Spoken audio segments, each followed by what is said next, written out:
Hay muchas personas que piensan que salvación tiene que ver con un conjunto de reglas que uno tiene que obedecer o peregrinaciones o algunas cosas que tiene que hacer para llegar al cielo. ¿Es esto verdad? ¿Qué dice la Biblia sobre salvación? Pero quizás la pregunta más importante sea, ¿salvarnos de qué? Bienvenido. Está comenzando Biblia Fácil, el estudio bíblico semanal de la Nuevo Tiempo. Gracias por participar de este programa.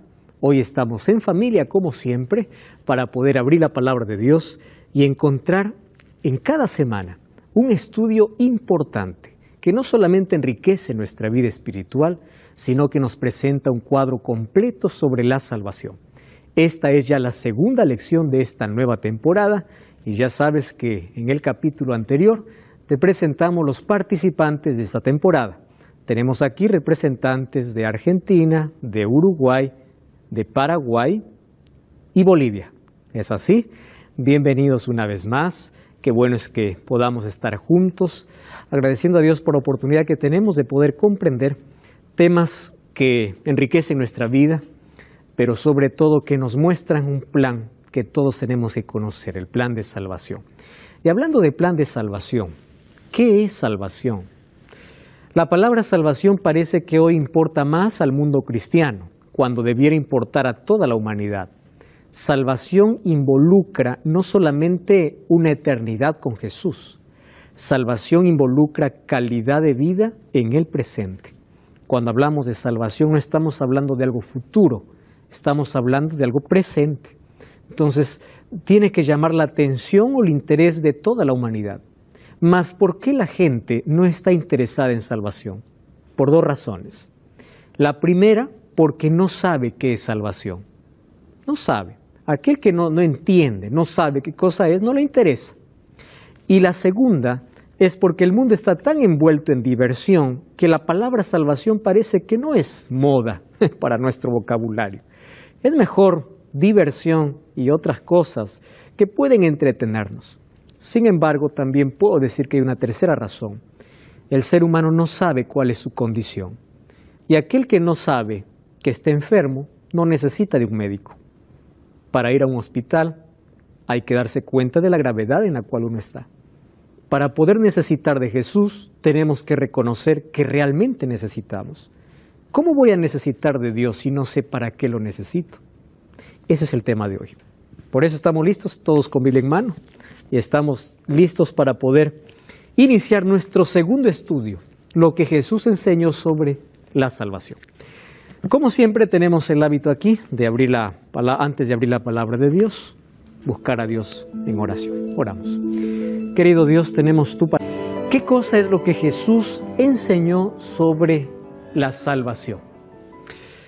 Toda la humanidad, ya les dije, que está más interesada en diversión que en salvación. Sin embargo, una de las mayores realidades también que existe es que la mayoría no sabe que está perdido. Aquel que no sabe, no siente su necesidad de poder ir a Jesús es porque no entiende la realidad de su problema. Todos los seres humanos, por más que nos llenemos de cosas en la vida, siempre vamos a sentir un vacío. A veces el vacío es emocional, a veces el vacío es espiritual. Hay personas que tienen una buena relación con Dios, pero tienen un vacío que tiene que ver con alguna herida emocional que no se cerró. Sin embargo, el mayor vacío tiene que ver con el asunto espiritual. ¿Por qué el asunto espiritual? El ser humano intenta anestesiar su dolor buscando formas y medios que el mundo ofrece. Por ejemplo, yo quiero escapar ante un problema, yo necesito algo que adormezca mi dolor. Personas, adolescentes que no son comprendidos en casa, buscan solución o salida fuera de casa, en drogas, en alcohol, persona que sufre una decepción, persona que carga un dolor. En lugar de buscar la solución para su problema, solamente busca anestesias. Y ustedes saben que una anestesia solamente adormece el dolor por un momento, pero no soluciona el problema. Esa es la realidad humana. Entonces, los seres humanos están lejos de Dios y están perdidos y cargan el mayor sufrimiento de vacío en la vida. ¿Y cómo intenta llenar el vacío? Con cosas, ¿verdad? Con diversión. Intenta llenar con medios que el mundo ofrece, que Satanás ofrece. Y así le distrae del verdadero problema que tiene. Y hoy vamos a descubrir cuál es nuestro problema. Porque mientras más comprendamos nuestro problema, más vamos a necesitar de la medicina. Y la medicina es Cristo. Mas hoy tenemos que comprender en el asunto de salvación. Vamos a comenzar con uno de los textos que están conocidos y Jesús mismo mencionó al declarar su ministerio aquí en la tierra. Lucas 19:10 dice, porque el Hijo del Hombre vino a buscar y salvar lo que se había perdido. En esta expresión de Jesús me llama la atención dos cosas. Quien busca no es el ser humano, siempre fue Dios. Cuando Adán pecó, todo lo que hizo él fue esconderse. La iniciativa de salvación nunca la toma el ser humano. ¿Quién la toma? Dios. Es Dios quien corre tras el ser humano. Cuando alguien dice, yo encontré a Jesús, no, Jesús no estaba perdido, tú estabas perdido. Jesús te encontró. Ahora, la segunda expresión es lo que se había perdido. ¿Qué cosa se había perdido? Hoy vamos a ver qué cosa es lo que realmente se perdió. Para poder analizar este asunto tenemos que ir a nuestros orígenes. Y nuestros orígenes está en el jardín del Edén. Cuando este mundo salió de las manos de Dios, Génesis 1:31 dice que salió bueno y perfecto en gran manera. Esa perfección era un equilibrio, era una armonía que existía entre los seres humanos y la naturaleza, pero la mayor armonía que existía era entre los seres humanos y Dios. Es decir, nosotros salimos de las manos de Dios perfectos, por lo menos en dos aspectos, en el aspecto moral y en el aspecto físico. El pecado ha degradado los dos aspectos, el aspecto moral y físico. Pero una de las cosas que destruyó inmediatamente el pecado fue nuestro deseo de estar con Dios. Y ese es el problema que nosotros no podemos superar. ¿Por qué al ser humano tanto le cuesta buscar a Dios? Porque eso es lo que dañó, deterioró el pecado. Cuando salió de las manos de Dios, el ser humano encontraba placer estar en la presencia de Dios. Hoy el ser humano ya no encuentra más placer en eso. Para que encuentre nuevamente placer en Dios, Dios tiene que hacer un trabajo de restauración en la vida. Si no, no encuentra placer. ¿Cómo mira la sociedad, por ejemplo, a un cristiano? Como alguien fuera de lugar, ¿verdad? Como alguien... tú ya escuchaste a aquellas personas que dicen, diviértete. Tú no sabes qué es la vida, ¿verdad? Porque te estás perdiendo de varias cosas, correcto. Pero aquel que es restaurado por Dios, aquello que él ve ganancia, él lo ve como pérdida. Ese cambio de visión es la restauración que Dios hace para una vez más colocar nuestra vida en armonía con Él, porque fuimos creados para eso. Ahora fíjense, el ser humano fue creado para ser feliz, completamente. Dos cosas había en el plan de Dios, felicidad y eternidad. Solo que esas dos cosas dependían de una pequeña prueba. La pequeña prueba que Dios colocó en el jardín del Edén es: de todo árbol del huerto podrás comer, mas del árbol de la ciencia del bien y del mal no comerás, porque el día que de él comieres, ciertamente morirás. La orden de Dios fue clara: el día que comieres, vas a morir. Mas aquí viene la pregunta: ¿por qué una prueba para ellos? Ya se preguntaron ustedes eso. ¿Acaso Dios no pudo haber dicho, yo los creé para ser felices? Punto final. Correcto, se acabó. ¿Por qué necesitaban pasar por una pequeña prueba? Aquí viene la respuesta. Dios no solamente creó este mundo, Dios creó el universo. Y todos los seres que Dios ha creado, Dios los ha creado como seres libres. ¿Los ángeles tienen libertad, sí o no? Sí, por eso es que uno de ellos se rebeló. Toda la creación que salió de las manos de Dios, lo hizo con un regalo precioso que nadie te puede quitar, que es libertad. Mientras nosotros no entendamos eso, no vamos a entender esta prueba. Entonces, ante la vista del universo, Dios estaba creando una criatura que era imagen y semejanza de Él, pero no está creando robots mecanizados donde Dios los programa y ellos hacen lo que Él quiere. No, no, no. Dios hizo seres libres. ¿Y cómo tendría que probarse su libertad si no habría una prueba para elegir? Imposible, ¿verdad? ¿Cómo tú puedes probar que alguien es libre si no le das opciones para elegir? Es por eso que Él no colocó una gran prueba, colocó una pequeña prueba. ¿Por qué pequeña? Gran prueba hubiese sido si Dios hubiese dicho, solo de un árbol podrán comer y de ningún otro no podrán comer. Eso sí es difícil. Imagínense comer todos los días de uno solo, habiendo tanto. Pero pequeña prueba es, de todo podrás, menos de uno. ¿Por qué Dios colocó esa prueba? Para poder probar una vez más ante el universo que los seres que Él crea son totalmente libres. Libertad. Ahora, nosotros conocemos la historia. Además, debemos comprender algo. Dios, antes de colocar la prueba, Él ya tenía un plan. Eso es emocionante.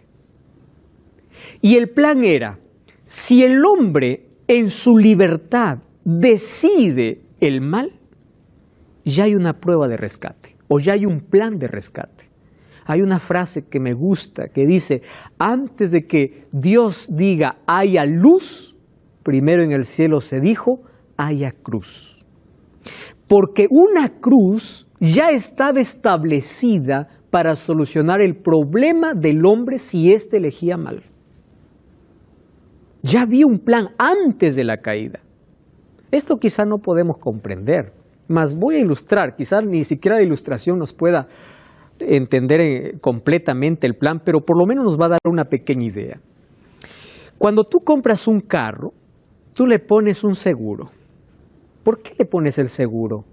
¿Porque quieres que te roben el carro? No. El seguro es, por si alguien robe el carro, está asegurado. Eso es lo que hizo Dios. Colocó el seguro antes del robo. ¿Comprende? Entonces, antes de que el ser humano caiga, Dios dice, si éste desobedece, ya hay un plan. Un solo plan. No había plan B. Si el pecado abre un abismo, Jesús dijo, yo haré un puente. Solo que el puente costaría su propia vida. Y nosotros conocemos la historia de que ellos no pasaron esta pequeña prueba y ellos en su libertad ya eligieron por obedecer a alguien que siempre o que ya comenzó estando en contra de Dios en el cielo, porque el pecado no comenzó en la tierra, el pecado se trasladó a la tierra, comenzó en el cielo. Un ángel, un querubín, que era libre también para poder elegir, ¿qué cosa hizo? Él se sublevó contra la autoridad de Dios, y dice Isaías y Ezequiel que quiso ser igual a Dios. Y ese mismo concepto trajo a Adán y Eva. ¿Por qué Eva cayó en la trampa de Satanás? Por dos razones. Fíjense, la estrategia diabólica que no ha cambiado. El primer plan diabólico es que él nunca presenta su rostro. Él siempre se disfraza. En el jardín del Edén, él usó el animal más precioso de la creación. La serpiente hoy no es bonita porque tuvo una maldición. Hoy se arrastra.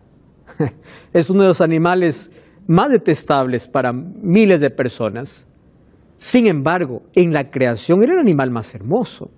El diablo siempre usa el mejor rostro para poder embalar su mentira. ¿Y cuál es su segunda estrategia?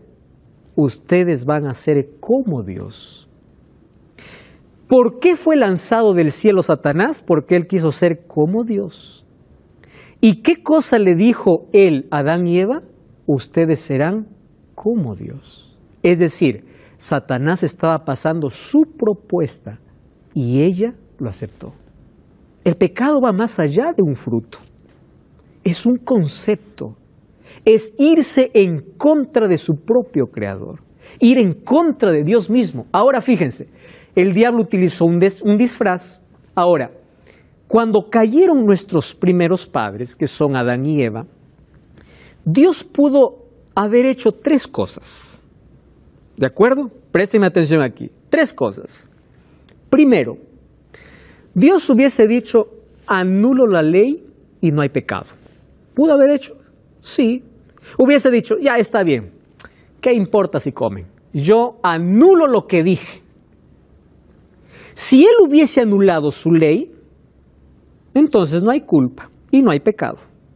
¿Correcto? Esa era una primera salida. La segunda salida, ¿cuál hubiese sido? Yo les dije que iban a morir. ¿Desobedecieron? Mueran. Es la segunda salida. Yo les advertí. ¿Correcto? ¿Y cuál es la tercera salida? La tercera salida es, la ley se cumple. Y yo les dije que iban a morir, pero yo voy a morir por ustedes. ¿Y cuál de las tres eligió Dios? La tercera. Mi ley no cambia. ¿Ustedes se dan cuenta que la ley de Dios jamás va a cambiar? Alguien hizo un estudio muy interesante que en Génesis capítulo 3 estaba la ley de Dios. No tendrás otros dioses delante de mí, no codiciarás. Todo estaba allí en esa orden, no comerás de este árbol. Ahora, qué interesante es que Dios tomó allí el tercer plan. Y él moriría. Ahora, el ser humano asumiría la consecuencia inmediata del pecado, que sería dolor y muerte, pero no muerte eterna, porque el pecado te condena a la muerte eterna.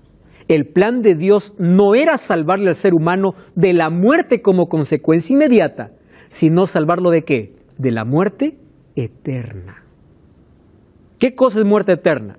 Donde el ser humano no tenga más esperanza y todo lo que tenga para vivir sean los cortos años de existencia. Sin embargo, gracias al plan que Dios hizo, hoy sabemos que la muerte tiene solución.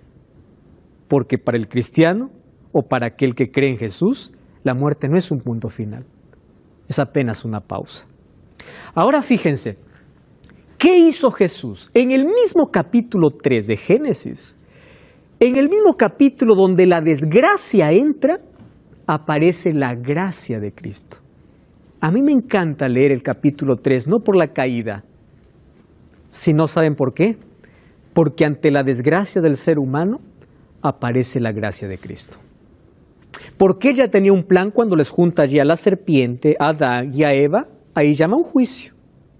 Y allí a la serpiente le dice, pondré enemistad entre ti y la mujer, entre tu simiente y la simiente suya, esta te herirá en la cabeza y tú le herirás al calcañar. Este es un diálogo que está teniendo Dios con la serpiente, con Eva y con Adán. Solo que aquí pone una disputa entre la serpiente. ¿A quién representa la serpiente? Satanás. ¿Y Eva a quién representaría? Al pueblo que le elegiría, a la iglesia, en profecía incluso mujeres iglesia. Ahora, ¿qué cosa está diciendo? Satanás comprendió el plan. Le dice, hay una enemistad ahora entre ustedes. Y le dice a la mujer, de ti saldrá un descendiente que herirá a la serpiente en la cabeza, lo aplastará. En cambio, tu serpiente le herirás, ¿en dónde? En el calcañar. Ustedes saben que esta es la primera promesa y es la primera profecía del Mesías. ¿Cómo así? Les explico. ¿Cuándo la serpiente mordió el calcañar? En la cruz. Cuando Jesús murió en la cruz, Satanás pensó que había vencido. ¿Cuándo Jesús le dio el primer pisotón en la cabeza a la serpiente? Cuando resucitó. Por eso es que Satanás, el mayor interés que tenía era que Jesús no resucite. Por eso es que colocó una legión de soldados en la puerta de la sepultura para que Jesús no resucite. Allí recibe el primer pisotón en la cabeza, pero ¿cuándo recibirá la pisada final? Cuando sea destruido para siempre. A partir de allí, Eva comprendió de que de su simiente, de su descendencia, nacería ¿quién? El Mesías. Y es por eso que cuando vamos a Génesis 4, encontramos que Eva se alegró porque el primer hijo que tuvo fue varón. ¿Y por qué le puso Caín? Dice, vamos a Génesis 4, miren, interesante. Génesis capítulo 4, versículo 1. Tienes allí, por favor, puedes leer el texto. Toma el micrófono, ¿sí? Génesis capítulo 4, versículo 1. Conoció Adán a su mujer Eva, la cual concibió y dio a luz a Caín, y dijo, por voluntad de Jehová he adquirido varón. Miren, qué interesante. Caín, por voluntad de Jehová, este es varón. ¿Por qué ella puso el nombre de Caín y por qué se alegró por ser varón? Porque ella pensó que su primer hijo sería el Mesías. Ustedes van a encontrar en todo el Antiguo Testamento que todas las mujeres israelitas querían tener un hijo varón, porque todas querían ser madre del Mesías. Todas. Y todas estaban con esa esperanza durante 4000 años. Y después Dios eligió allá a María. Ahora, fíjense, es interesante que ese plan de salvación que ya estaba elaborado en la eternidad, ahora es presentado directamente a Adán y Eva. Porque como ellos estaban vestidos de hojas de higuera, ¿qué cosa es lo que sucede allí? Hubo muerte, pero ¿quién murió? Un cordero. Ese cordero sustituyó, es decir, murió en lugar de ellos.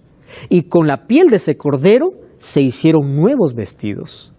En otras palabras, el camino de salvación sería un camino que demandaría de sangre. Y ese primer cordero muerto en el jardín del Edén, ¿a quién representaba? A Cristo. Y desde allí nosotros comenzamos un camino de sangre que lleva hasta que Jesús muere allí en la cruz. Alguien hizo la siguiente pregunta. ¿Por qué yo tengo que sufrir por el pecado de Adán y Eva? Que sufran ellos, correcto. Pero aquí viene también lo otro. Uno no hizo nada para que Adán y Eva pecara, pero tampoco hizo nada para tener una segunda oportunidad. Así como el pecado nos alcanzó a todos, la justicia de Dios también vino a todos sin merecer. No merecemos las consecuencias del pecado, ¿es verdad? No merecemos, porque nosotros no estuvimos ahí en el jardín del Edén. Pero tampoco merecemos la justicia de Dios, porque no hicimos nada para merecerla. En absoluto. Ahora fíjense, aquí viene lo interesante. ¿Cuál es la condición humana después del pecado? Y vamos a leer allí 3 textos. Liz, ¿puedes ayudar por favor a leer el primer texto? Génesis capítulo 6, versículo 5. Aquí está en la pantalla. Y vio Jehová que la maldad de los hombres era mucha en la tierra, y que todo designio a los pensamientos del corazón de ellos. Era de continuo solamente el mal. Miren qué interesante. Todo designio de pensamientos del corazón era solamente el mal. Solamente el mal. ¿Qué cosa hizo el pecado? Corrompió nuestra naturaleza, nuestra esencia, lo que nosotros somos. Número 2, Salmo 51:5. Maribel, ¿puede leer Salmo 51:5? He aquí, en maldad he sido formado, y en pecado me he concebido mi madre. Muy bien. ¿Alguien se puede escapar de esa condición? No, porque los seres humanos ya venimos así, contaminados por el pecado. ¿Y cuál es la paga del pecado? Muerte. Es decir, nosotros ya nacimos siendo condenados a morir, pero morir eternamente. Porque eso es lo que ocasiona el pecado. Nuestra condición es esa. ¿Qué hicimos para ser pecadores? Solo nacer. ¿Yo qué hice para ser peruano? Nacer en Perú. ¿Hice alguna cosa? No. ¿Qué haces tú para ser pecador? Nacer. Porque desde que naces a este mundo, ya vienes manchado con el pecado. Ahora fíjense, Mateo 15:19. Del corazón salen los malos pensamientos, homicidios, adulterios, fornicaciones, hurtos, falsos testimonios, blasfemia. Es decir, toda nuestra naturaleza está totalmente corrompida. ¿Saben por qué el ser humano no entiende que necesita de un Salvador? Por este problema. Miren, el ser humano llama pecado a los frutos, cuando el problema está en la raíz. Les explico. ¿A quién llamamos pecador? Ah, pecador es el mentiroso, el ladrón, el homicida. Él es pecador. No, no, no. Esos son los frutos del pecado. El pecado no son acciones, el pecado es nuestro estado. Somos malos, somos egoístas, somos orgullosos. Aún nuestras mejores obras están manchadas con el egoísmo. Entonces, todos nosotros somos pecadores. Las acciones aparecen. Si nosotros empezamos a cortar las naranjas, vamos a seguir produciendo naranjas porque el árbol es naranja. Yo no puedo producir algo bueno porque soy pecador. Y si yo quiero producir algo bueno, necesito cambiar ¿qué cosa? Mi raíz. Y esa raíz es la naturaleza que solo Dios puede cambiar en nuestra vida. No cambies el canal. Ya estamos de regreso. Esto es Biblia Fácil.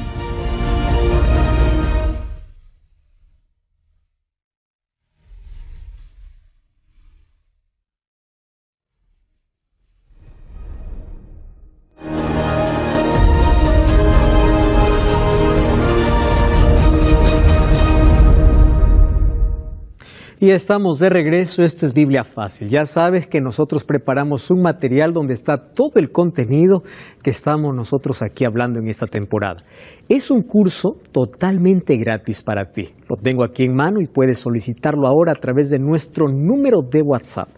Toma allí en este momento tu teléfono, ¿correcto? Ahora mismo, y escríbenos ahora mismo al más 5512 98 14 60. Si vives en Sudamérica, te haremos llegar en este curso en formato físico, fuera de Sudamérica en formato digital, pero vamos a estudiar aquellas preciosas enseñanzas que tienen que ver con nuestra salvación, con aquello que realmente nos importa en la vida. Escríbenos en este momento y estaremos listos para responderte. Muy bien, estamos hablando acerca de salvación. ¿De qué entonces necesita salvarse el ser humano? De él mismo, de su propia naturaleza. Todos nosotros nacimos malos, ¿correcto? Nadie nace bueno. Todos nacimos con una naturaleza egoísta. Incluso las mejores obras que hagamos, la mayoría son cargadas de egoísmo. Hay personas que hacen alguna obra de bien por aparecer. Otros hacen alguna cosa extraordinaria solo usando una apariencia, pero la motivación interna es otra.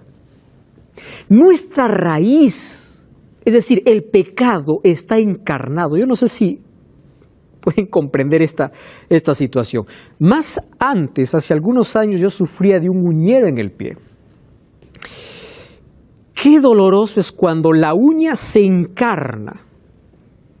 Todo lo que tiene que hacer es sacar toda la uña. Y eso causa mucho dolor. Nosotros venimos con el pecado encarnado. En nuestro gen, en nuestro ADN, venimos siendo malos. ¿Quién enseña a un niño a no compartir sus juguetes? Nadie.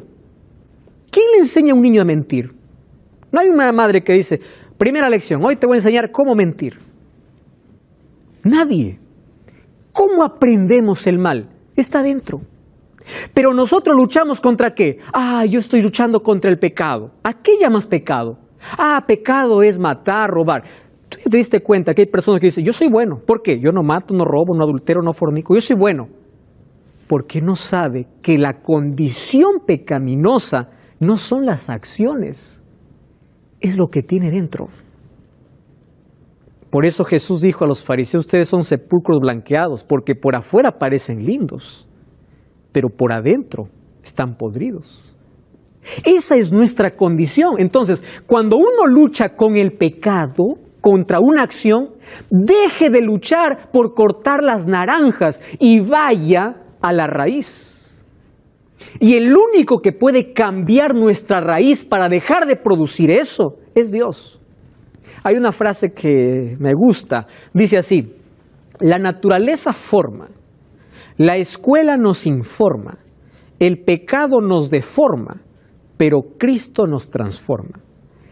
El único que puede cambiar esa condición es Dios.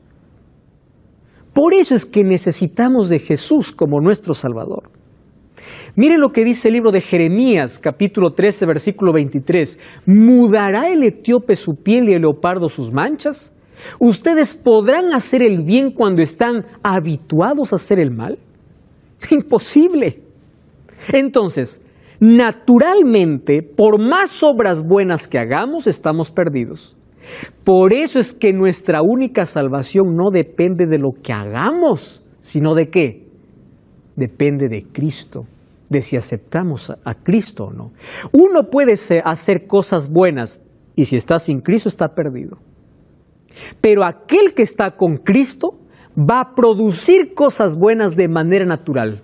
¿Por qué? Porque es Cristo quien coloca en nosotros una nueva naturaleza.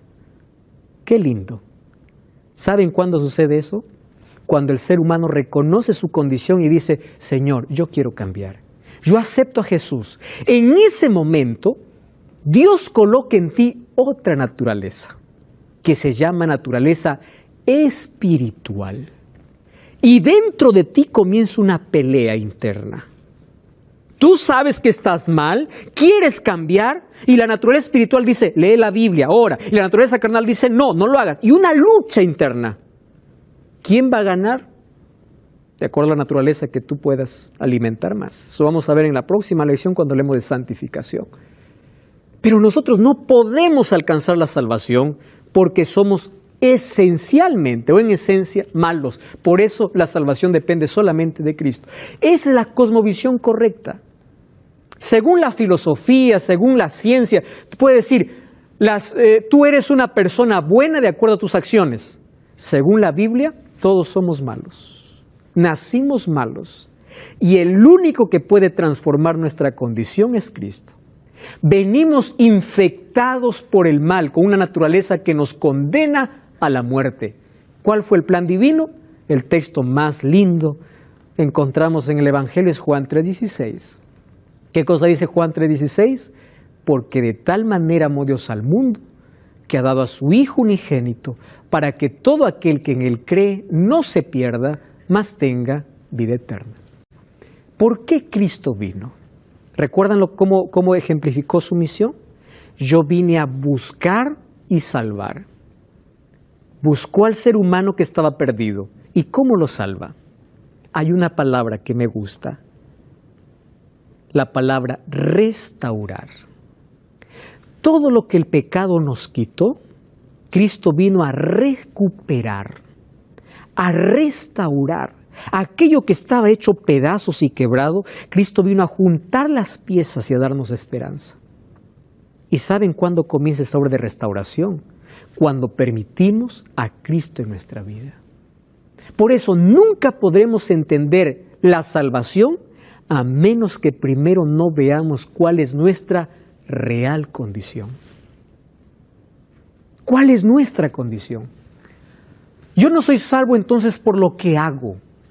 Yo soy salvo por lo que Él hace en mí, por cuanto yo permito. Por eso necesito tener una relación con Dios, porque Él es mi único Salvador. Romanos 5:12 dice, porque así como el pecado entró al mundo por un hombre y por el pecado la muerte, así la muerte pasó a todos los hombres por cuanto todos pecaron. Romanos 5:17 dice, porque si la transgresión de uno solo, o por la transgresión de uno solo reinó la muerte, mucho más reinarán en vida por uno solo Jesucristo los que reciben la abundancia de la gracia y el don de la justicia. Saben, a mí me gusta mirar la Biblia en sus detalles. Miren, cuando ustedes ven el capítulo 1 de Génesis, van a encontrar que hay un Dios que hace todo perfecto. ¿Saben hasta dónde dura la perfección? Hasta el capítulo 3. En el capítulo 3 se destruyó todo, se arruinó todo. 3 capítulos de perfección. Y a partir del capítulo 3 en adelante, solamente se presenta la depravación humana y la solución divina. Lo diría mejor así, la gracia humana o la gracia divina en la desgracia humana. ¿Saben hasta dónde? Hasta los 3 últimos capítulos antes de terminar la Biblia. Cuando vamos a Apocalipsis, los últimos capítulos, encontramos que todo lo que el pecado arruinó, Cristo ahora nuevamente nos entrega. ¿Qué dicen los últimos capítulos? Miren, de Apocalipsis, capítulo 20, los 1000 años. Es decir, el ser humano restaurado por completo, ahora viviendo ¿dónde? En el cielo. ¿Qué dice el capítulo 21 de Apocalipsis? Cielo nuevo y tierra nueva. Así como salió perfecto de las manos de Dios, ahora está restaurado. ¿Qué dice el capítulo 22? La venida de Cristo se acerca. Es decir, todo lo que el pecado nos robó, Cristo lo recuperó por nosotros. Acompáñenme aquí en el siguiente razonamiento. Miren, el apóstol Pablo dice que Jesús, él desenvuelve incluso una teología llamando a Jesús como el segundo Adán. Es interesante. Dice, el segundo Adán tuvo victoria donde el primer Adán cayó. El primer Adán fue tentado en el jardín y cayó. El segundo Adán fue tentado en el desierto y venció.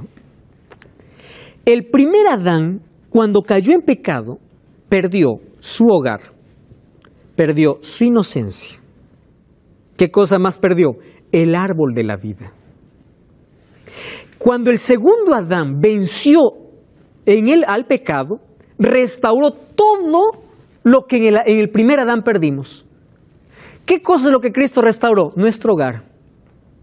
Juan 14, 1 al 3. Voy a preparar un lugar para vosotros. Lo que ustedes perdieron, yo lo rescaté. La pureza, Cristo nos rescató. El árbol de la vida, en Apocalipsis 21 dice que nuevamente ¿dónde estará? En el cielo. Todo lo que perdimos con el primer Adán, lo recuperamos ¿dónde? En el segundo Adán. Ese segundo Adán es Cristo. Por eso dice, si por un pecado o por un hombre entró el pecado y por el pecado entró la muerte, también por uno entró ¿qué cosa? La justicia. Entonces aquí está la respuesta. Yo no hice nada para nacer en pecado, pero tampoco hiciste nada para que hoy puedas tener esperanza de eternidad. Todo lo hizo Cristo. Ahora, la salvación depende de nuestras obras. Efesios 2:8. Voy a pedir allí, a ver, Claudia, ¿puedes leer qué cosa dice Efesios 2:8 y 9? Porque por gracia sois salvos por medio de la fe, y esto no de vosotros, pues es don de Dios, no por obras, para que nadie se glorie. Qué interesante. La salvación se resume en una sola palabra: gracia.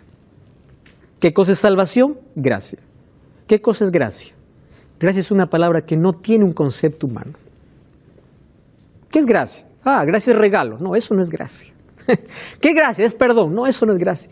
La gracia es una de las palabras que no tienen un concepto definido o un concepto claro. ¿Por qué? Porque es tan grande que no hay palabras para poder definirlo. Es el presente que Dios da. Ahora dice, nadie se salva por hacer.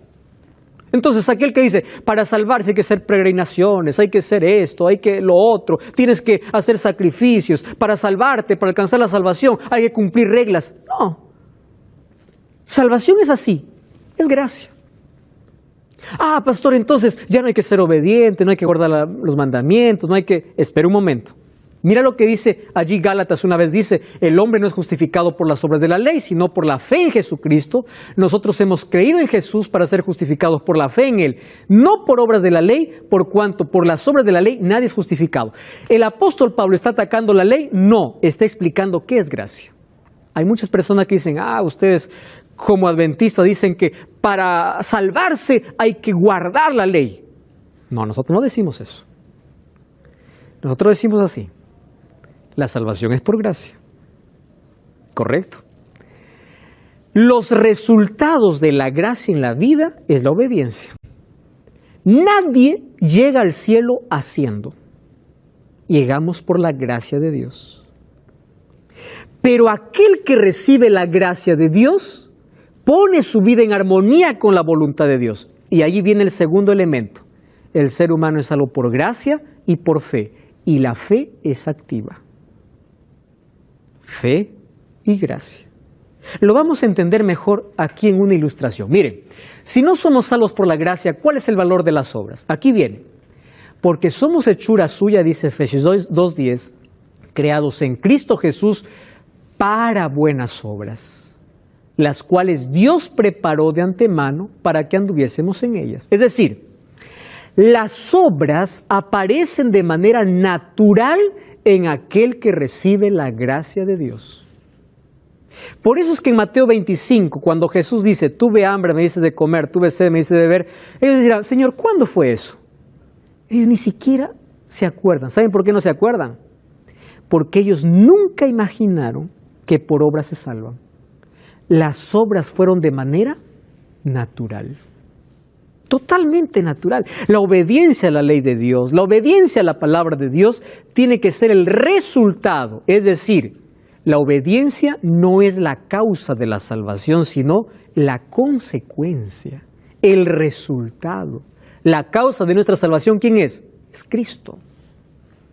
Ahora, amigos, Jesús un día trató de explicar la salvación para un hombre llamado Nicodemo. Y fue a Nicodemo que le dijo, porque de tal manera amó Dios al mundo. Una noche él se fue para que Jesús, o para poder colocar sus dudas en Jesús. Jesús directo le dijo, tú tienes que nacer de nuevo. ¿Cómo? Le dice. Si tú quieres entrar en el reino de los cielos, tienes que nacer de nuevo. Y Jesús le explica, hay que nacer de agua y de espíritu. Correcto. ¿Cómo es nacer de nuevo? ¿Cómo se salva? El asunto aquí es salvación, porque él estaba intrigado. ¿Cómo yo me salvo? Yo estoy guardando reglas, estoy guardando leyes y me siento perdido. Jesús le dice, no, el problema no está en lo exterior, el problema está dentro de ti. Tienes que volver a nacer. ¿Cómo? Y Jesús le hace una ilustración. Y esta ilustración le lleva al desierto del pueblo de Israel. Esta historia está en Números capítulo 21. Vamos a Números, ¿les parece? Números 21 dice que el pueblo de Israel una vez más se quejó contra Dios. ¿Qué cosa hizo Dios? Dios quitó su protección y aparecieron serpientes venenosas. Miren allí, capítulo 21, versículo 4. Se desanimó el pueblo por el camino, comenzó a hablar contra Dios y contra Moisés, etcétera, etcétera. Dios envió al pueblo serpientes venenosas que mordían al pueblo y así murieron. Miles. ¿Correcto? Ahora, ellos dicen en el versículo 7, hemos pecado. ¿Por dónde comienza la salvación? Cuando uno reconoce cuál es su condición. Hemos pecado, por favor que quiten estas serpientes. Y Jesús, o Dios les dice, hazte una serpiente de bronce. Ponle ahí en el centro. Aquel que es picado por una serpiente, mira y se sana. Piensa conmigo lo siguiente. Una serpiente te está mordiendo. Tú tendrías valor de mirar a otra serpiente. Eso se llama fe. ¿Qué cosa es fe? Creer. La fe demanda de acción y demanda de obediencia. Porque el ser humano que le pica a la serpiente hubiese dicho, no, yo miro cualquier otra cosa, menos la serpiente, termina muerto. ¿Me entienden? ¿Qué cosa es esto? Fe. ¿Qué involucra fe? Obediencia. ¿Y por qué la serpiente? Esa serpiente de bronce, allí en esa asta que fue colocada, Jesús dice en San Juan capítulo 3, así el Hijo del Hombre será levantado. ¿A quién representaba? A Cristo. En otras palabras, solo se salvaba quien miraba. Yo lo resumo esta teología en una frase. Si no miras, mueres. Simple. Si no miras, mueres. Ahora, ¿cuál es la solución para nuestro problema de pecado? Mirar a Cristo. Si no miras, mueres. Si no aceptas, mueres. Porque todos ya estamos infectados con el problema de pecado. Todos ya estamos envenenados y nuestros días están contados para morir eternamente, a menos que busquemos la solución en Jesús. Un día un joven rico se acercó a Jesús diciéndole: Señor,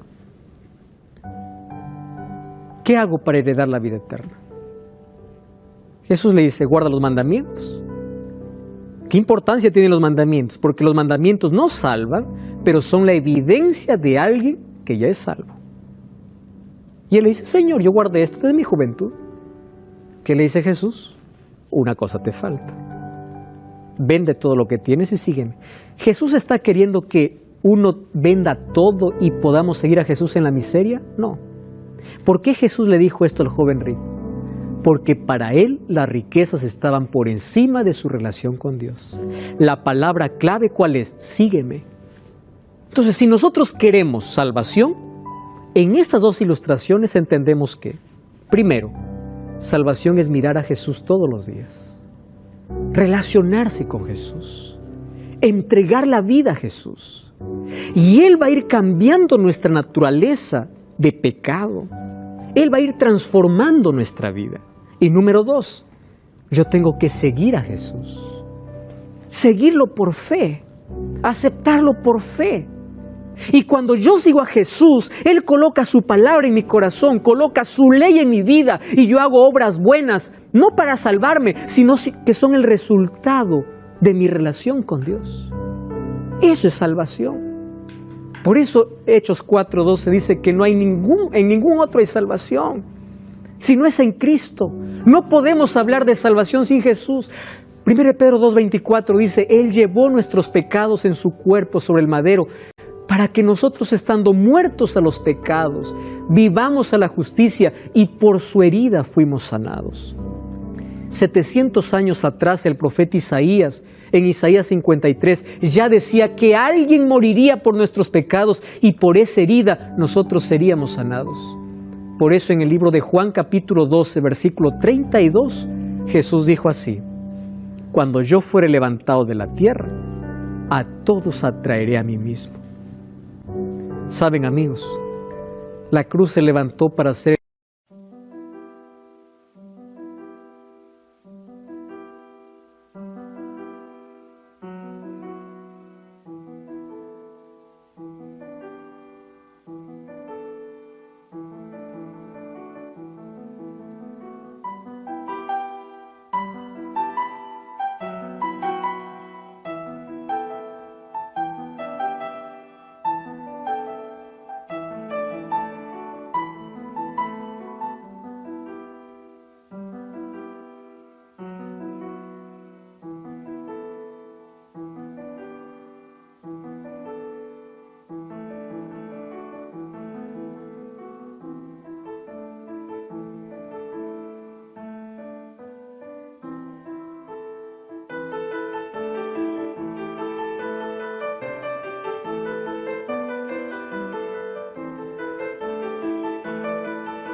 el mayor imán para conquistar los corazones de la humanidad perdida.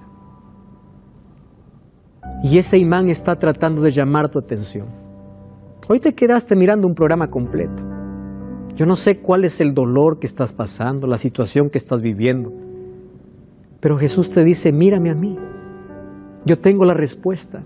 Yo curo tus heridas. Yo tengo salvación para ti. Algo mucho mejor de lo que alguien te puede ofrecer. Mira a Jesús. Entrégate a Jesús. Acepta a Jesús. Permite que el Espíritu Santo te lleve hacia su cruz. Pueda ser conquistado por su amor. Que su sangre pueda limpiar tus pecados. No importa cuánto pecado ya has hecho. No importa cuán fondo has caído. Estoy hablando para ti. Tú eres un ladrón. Eres corrupto. Tú eres violento. Estoy hablando por una prostituta. Estoy hablando para alguien que está luchando contra algo y no puede. Jesús es la salida. Y los brazos de Jesús se abren para decirte, yo quiero salvarte. Todo lo que tienes que hacer es aceptar a Cristo en tu vida, iniciar una relación con Él, y Él irá transformando tu carácter, transformando tu vida, sacándote de la miseria y del pozo del pecado, hasta convertirte en un ciudadano del reino de los cielos. Hay esperanza para ti.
Entrega tu corazón a Jesús, los pedazos que quedan de tu vida, y en Cristo encontrarás su gracia y Él restaurará para siempre tu vida. La palabra más linda que hoy puede salir de tus labios es, Señor, toma mi mano, rescátame. Aun cuando estés hundido en la miseria del dolor y del pecado, la mano de Jesús se extiende. La cruz solamente tuvo un motivo, tu salvación y la mía. No importa cuán lejos hayas ido, no importa cuánto te has quebrado o dónde has caído, Jesús hoy quiere salvarte. ¿Quieres tomar su mano? ¿Quieres aferrarte a Él? ¿Quieres pedir que Dios te salve? Inicia una relación con Él. Cierra tus ojos donde estás, vamos a orar. Querido Dios, hoy también tenemos libertad para poder elegir qué es lo mejor para nosotros. Hay gente que está sufriendo en la miseria del pecado y del dolor. Mas hay gente que extiende su mano para decirte, Jesús, sálvame. Reconozco que soy pecador y necesito de Jesús como mi Salvador. Por eso entregamos nuestro corazón y aceptamos a Cristo como nuestro Salvador personal. Iniciamos una relación contigo que dura por toda la eternidad. Restáuranos, sálvanos, en el nombre de Jesús. Amén.